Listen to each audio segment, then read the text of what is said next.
I was born September 1st, and I was raised in New Haven, which is a small town in the midst of a lot of rich suburbs, homelessness, and violence, just like anywhere else. I didn't know where my life after high school was going, but I always took things one day at a time up until now. It was a dream to come to Spelman, but I never really imagined living in Atlanta or Georgia. I just never really thought what that experience would be like, which is one in itself. This is truly a land away from home, far, far away, approximately 950 miles away.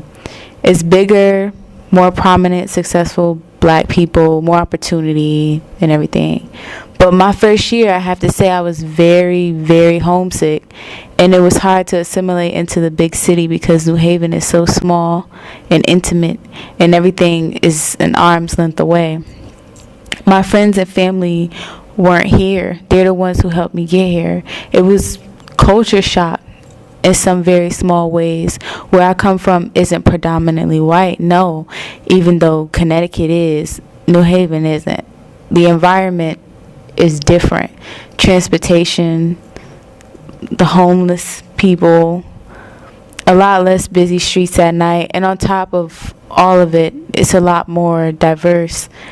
Back home in New Haven, the atmosphere is so different. The people are definitely different.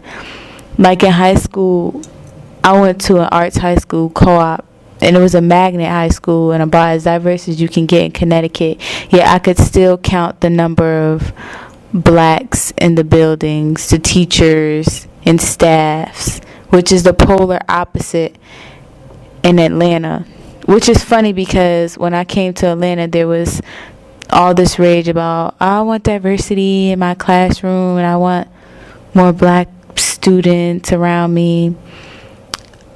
I wanted diversity in my institutional staff, and that seems to matter more to me because they're the ones that have my education in their hands, not my classmates. My classmates were very diverse: Hispanics, whites, Africans, people from all over the state. But I could care a lot less in that respect about who I sit next to because they're not the ones that determine the education that I get. The classroom dynamics are a lot different here as in Georgia. First major thing I noticed when I went to the high schools here, the staff are minorities. You don't see that back home. There are a lot of men and whites. My principal did just so happen to be a Spelman alum and ran a high school with a handful of minorities in it. The students are mainly black here, and that doesn't happen. They didn't have to compete against the diverse students like I did back home. My AP classes were women, like all young women, and predominantly white with 2 or 3 blacks and Hispanics here and there. I think that both of those things have an effect on colleges here and APS overall, but more importantly, my overall view of Georgia and living in Georgia and going to school here. I wouldn't have gotten the same college experience anywhere else, and I'm grateful for that. I would have been blind to the inspiring black people in this country like those that are here in Atlanta. In a positive light, I love it because this is a renaissance state to me. Many successful, admirable blacks here, along with so much opportunity and playing fun.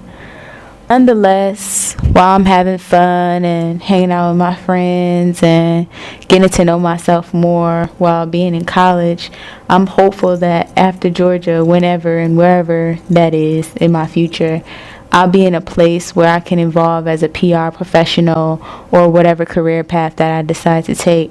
And I can honestly say that my stay here has definitely contributed to that.